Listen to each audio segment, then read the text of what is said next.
بسم اللہ الرحمن الرحیم۔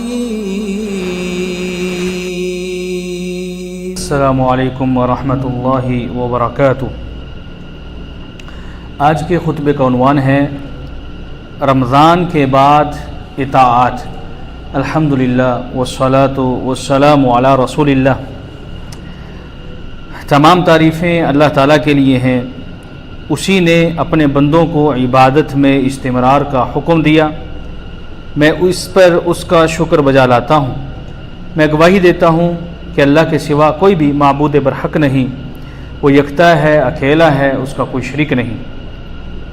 اور میں یہ بھی گواہی دیتا ہوں کہ ہمارے نبی اور سردار محمد صلی اللہ علیہ وسلم ہیں اور اللہ تعالیٰ کے بندے اور اس کے آخری رسول ہیں۔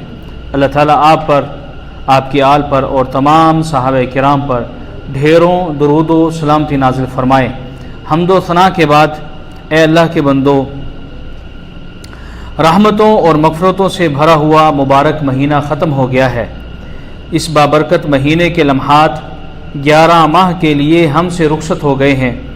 اس ماہ مبارک میں جنہیں اللہ تعالیٰ نے توفیق عطا فرمائی، روزہ رکھا، راتوں میں عبادت کی اور تلاوت قرآن سے اپنے دلوں کو روشن کیا، اپنے مال کو رب کی رضا کے لیے غریبوں، مسکینوں، یتیموں اور بے کسوں میں خرچ کیا، اور اللہ رب العزت کے پاس اور اللہ رب العزت کے اس ارشاد کے مطابق کہ اللہ فرماتے ہیں اور تاکہ تم روزے کی گنتی پوری کر لو اور پورے روزے پورے کر لینے کی توفیق و ہدایت پر اللہ کی بڑائی اور کبریائی بیان کرو اور شکر کرو۔ اس فرمان پر عمل کرتے ہوئے روزے پورے کر لینے کی توفیق پر وہ رب کی بڑائی، کبریائی اور تعریف کے گیت گائے اور اس کے شکرانہ میں نماز عید پڑھی۔ اب رمضان کے بعد ہم اپنے شب و روز کو کس طرح گزاریں؟ جس طرح ہم رمضان میں 5 وقتہ نمازوں کی ادائیگی کے ساتھ ساتھ تلاوت قرآن کریم کا اہتمام کرتے تھے اور اس مہینے میں ایک دوسرے کے ساتھ ہمدردی اور غم خواری کرتے تھے، اسی طرح راتوں کو نوافل سے آباد کرتے تھے۔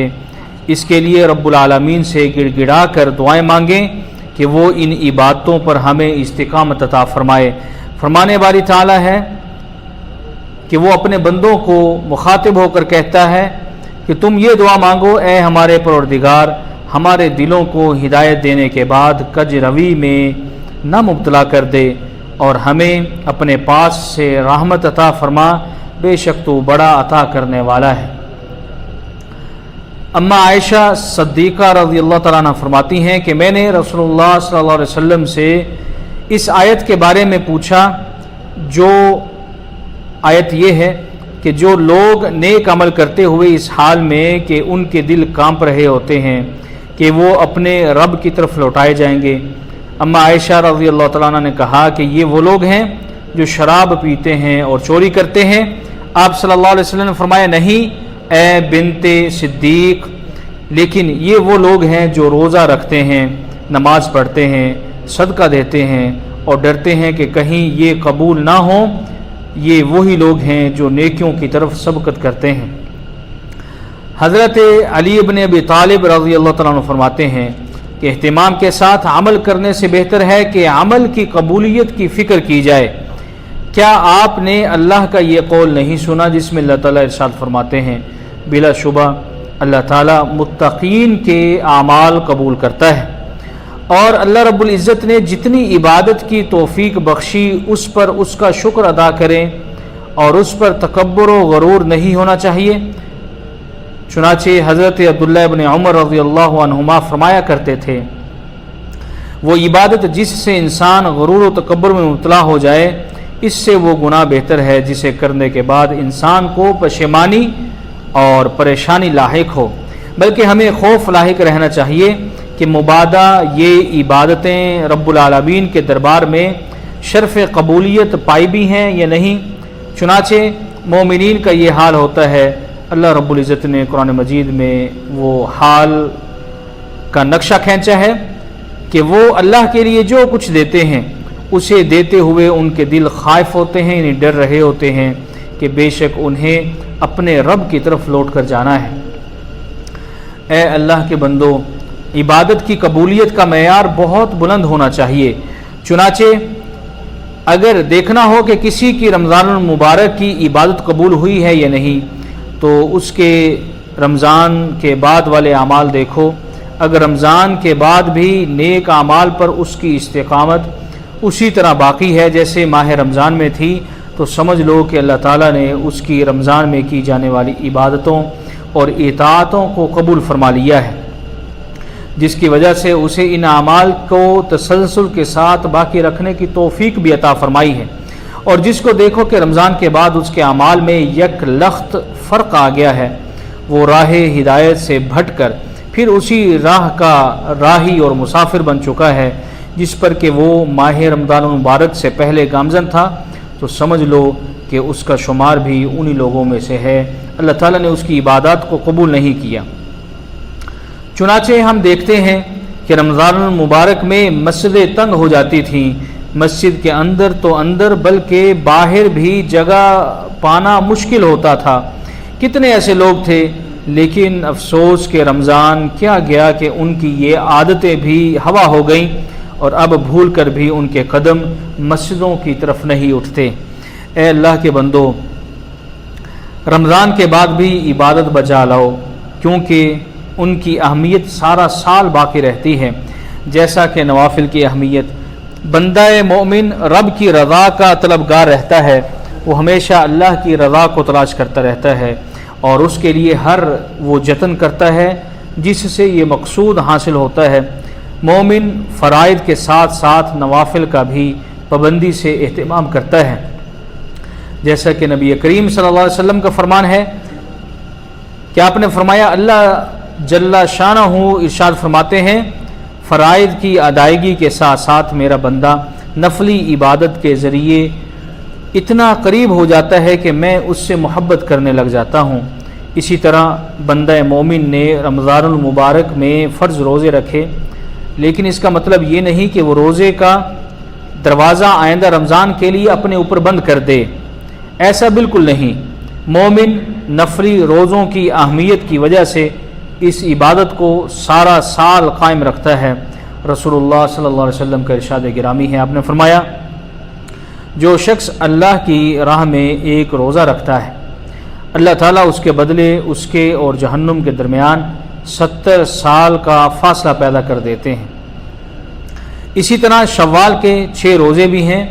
ماہ شوال کے 6 روزوں کی بڑی اہمیت ہے، اس سے اللہ تعالیٰ 1 سال مکمل روزہ رکھنے کا ثواب عطا فرماتے ہیں۔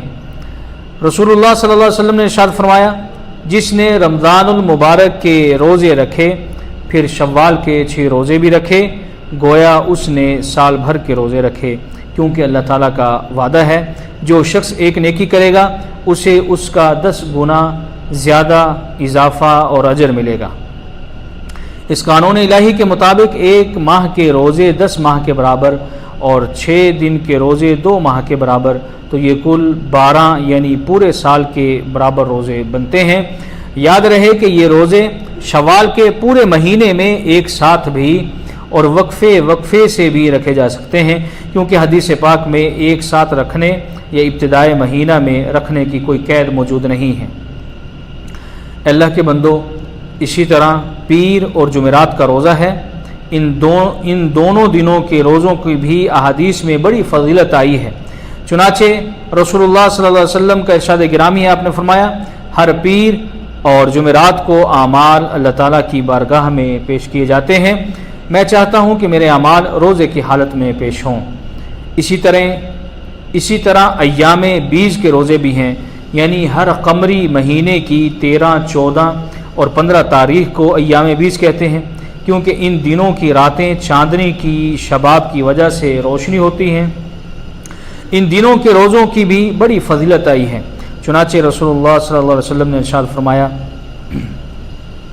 جس نے ہر مہینے میں 3 دن کے روزے رکھے اس نے سال بھر کے روزے رکھے، کیونکہ اللہ تعالیٰ نے اس کی تصدیق قرآن مجید میں اتاری ہے کہ جو کوئی ایک نیکی کرے اسے 10 نیکیوں کے برابر ثواب ملتا ہے۔ لہٰذا ایک دن کا روزہ 10 روزوں کے برابر اور 3 روزے پورے مہینے کے روزوں کے برابر۔ اسی طرح نفلی صدقہ و خیرات کرنا، بندہ مومن رمضان میں زکوٰۃ صدقات خیرات کرتا ہے اور اس ماہ مبارک میں اپنی داد و دہش سے غریبوں، مسکینوں، یتیموں، بیواؤں کی دستگیری کرتا ہے اور ننگوں، بھوکھوں، بیماروں اور محتاجوں کا خیال رکھتا ہے، اور یہ ایک اہم فریضہ ہے جس سے تغافل پر، جس سے سستی پر قیامت کے دن رب کے دربار میں اس کی گرفت ہو سکتی ہے۔ اسی طرح نماز تہجد کی عادت بنانا، بندہ مومن نے رمضان المبارک میں تراویح، نوافل اور تہجد وغیرہ کی پابندی کی تھی، لیکن اس کی یہ پابندی صرف ماہ رمضان تک ہی محدود نہیں ہوتی، بلکہ وہ چاہے ہفتے میں 1-2 مرتبہ ہی صحیح اس کی پابندی ضرور کرتا ہے، ہمیشہ اس کی نظر میں اللہ رب العزت کا یہ ارشاد گرامی رہتا ہے۔ اللہ فرماتے ہیں، اور رحمان کے بندے وہ ہیں جو زمین پر نرمی اور عاجزی کے ساتھ چلتے ہیں، اور جب نادان لوگ ان کے منہ لگتے ہیں تو سلام کر کے وہ گزر جاتے ہیں، اور جو اپنے رب کے سامنے حالت سجدہ و قیام میں رات گزارتے ہیں۔ بندہ مومن کو رات کی نماز کے بغیر چین و سکون نہیں ملتا جب تک وہ رات میں اٹھ کر رب کے دربار میں آنسو نہ بہا لے، پروردگار عالم سے راز و نیاز نہ کر لے، اسے سکون نہیں ملتا۔ اللہ رب العزت ہمیں تمام مسلمانوں کو ان باتوں پر عمل کرنے کی توفیق عطا فرمائے، اور اللہ تعالیٰ قرآن کریم کو ہمارے لیے باعث برکت بنائے اور اس کی آیات سے ہمیں مستفید ہونے کی کما حقہ ہو توفیق عطا فرمائے۔ سبحان ربک رب العزت عما یصفون وسلام علی المرسلین والحمد للہ رب العالمین۔